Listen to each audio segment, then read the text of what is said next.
नमस्कार. आज आपण एका अशा धर्मशास्त्रीय मजकुरात डोकावणार आहोत जो एका प्रचंड मोठ्या वैश्विक युद्धाबद्दल सांगतो.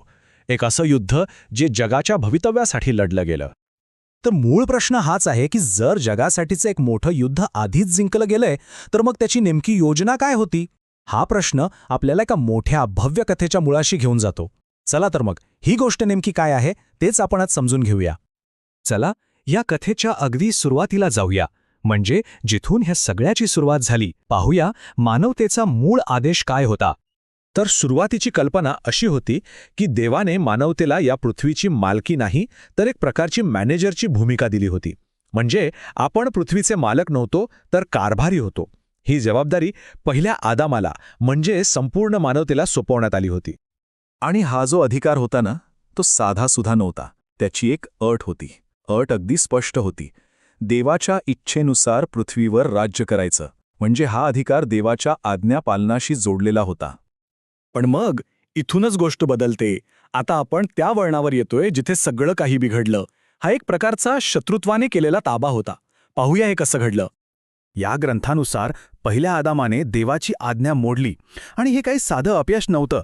ते एक विनाशकारी कॅटस्ट्रॉफिक फेलियर होतं. कारण त्याचे परिणाम फक्त त्या एका व्यक्तीपुरते मर्यादित नव्हते तर ते संपूर्ण जगावर आणि मानवतेवर झाले. आणि गंमत बघा, ह्याला एक आधारही दिला जातो.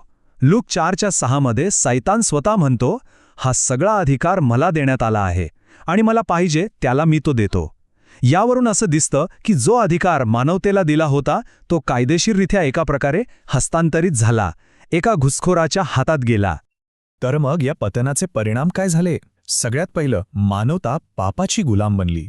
दुसरं, संपूर्ण जग सैतानाच्या अधिपत्याखाली आलं. आणि तिसरं, अर्थातच तो जो मूळ आदेश होता तो आपण गमावून बसलो. म्हणजे परिस्थिती खूपच गंभीर झाली होती आणि इथून सुटकेची गरज होती. बरं, मग ह्या परिस्थितीतून बाहेर पडण्याचा काही मार्ग होता का. तर हो, एक योजना होती, एक मुक्तीची योजना. चला पाहूया या समस्येवर काय तोडगा काढण्यात आला, जो खरंच खूप विचारपूर्वक आणि आश्चर्यकारक होता. या समस्येवरचं उत्तर म्हणून हा धर्मग्रंथ एका व्यक्तीकडे बोट दाखवतो, जिला शेवटचा आदाम असं म्हटलं गेलंय. आणि ही संकल्पना खूप महत्वाची आहे, कारण इथूनच कथेला एक नवीन वळण मिळतं. आता ही तुलना बघा, किती रंजक आहे. पहिला आदम कोण होता. एक निर्मित प्राणी. पण शेवटचा आदम, तो स्वतः निर्माता होता, जो मानव बनून आला. पहिल्या आदमाने अवज्ञा केली तर शेवटच्या आदमाने परिपूर्ण आज्ञा पाळली. एकाच्या कृत्यामुळे जगात पाप आणि मृत्यू आला तर दुसऱ्याच्या कृत्यामुळे नीतिमत्व आणि जीवन आलं. आणि सर्वात महत्त्वाचं म्हणजे पहिल्या आदमाने अधिकार गमावला तर शेवटच्या आदमाने तो परत मिळवला. म्हणजे जे काही चुकलं होतं ते बरोबर करण्यात आलं. ही गोष्ट अजून सोपी करून समजून घेऊया. जुन्या काळात एक कायदा होता ज्याला किन्समॅन रिडीमर किंवा कुटुंबाचा सोडवणारा नातेवाईक म्हणायचे. म्हणजे कसं की जर कुटुंबातल्या कोणी आपली मालमत्ता किंवा स्वातंत्र्य गमावलं तर फक्त जवळचा नातेवाईकच कायदेशीरित्या ते परत विकत घेऊ शकत होता. याच तर्क्याने मानवतेने जे काही गमावलं होतं ते परत मिळवण्यासाठी देवाला स्वतः मानव बनावा लागलं. एक प्रकारे आपला जवळचा नातेवाईक बनावा लागला, तरच तो कायदेशीर हक्क पुन्हा प्रस्थापित होऊ शकत होता.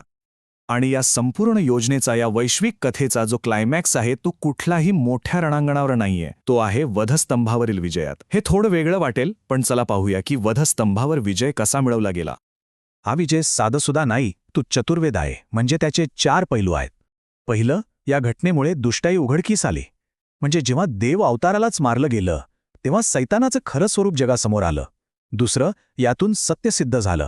ख्रिस्ताने देवाच्या आज्ञांचं परिपूर्ण पालन करून दाखवलं की त्या आज्ञा योग्य आणि पाळण्यासारख्या आहेत. तिसरं, मानवतेची सुटका झाली. पहिल्या आदामाने केलेल्या अवज्ञेचं जे कर्ज होतं ते पूर्णपणे फेडलं गेलं. आणि चौथं म्हणजे शक्तींना निशस्त्र केलं गेलं. मानवतेवरचा सैतानाचा जो कायदेशीर अधिकार होता तोच काढून घेण्यात आला.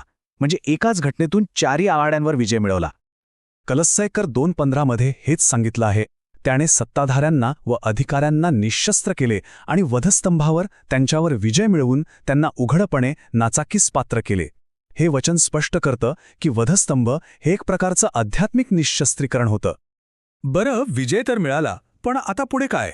आता आपण कथेच्या शेवटच्या भागाकडे वळूया, जिथे आपण वारसा परत मिळवण्याबद्दल बोलणार आहोत.